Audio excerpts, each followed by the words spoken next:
Nag-hibernate ang Arctic ground squirrel ng hanggang 7 buwan taon-taon.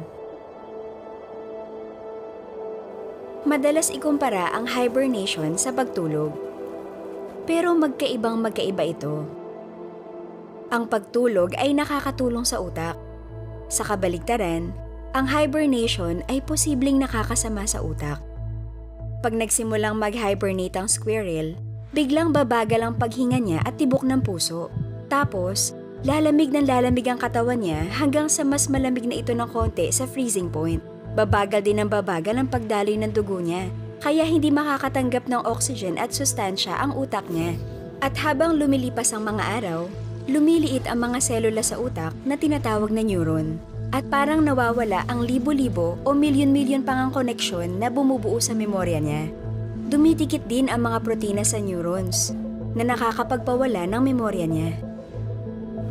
Masasabing tulad ito ng isang utak na apektado ng sakit na Alzheimer's. Pero magugulat ka sa susunod na mangyayari. Pagkalipas sa mga 2 linggo, manginginig siya ng husto hanggang sa uminit ang katawan niya at bumalik sa dating temperatura nito na tatagal ng mga 15 oras. Habang nangyayari to, nililinis ng utak niya ang mga dumikit na protina at lumalaki ulit ang mga neuron. Sa loob lang ng mga 2 oras, gumagana na ulit gaya ng dati ang utak niya.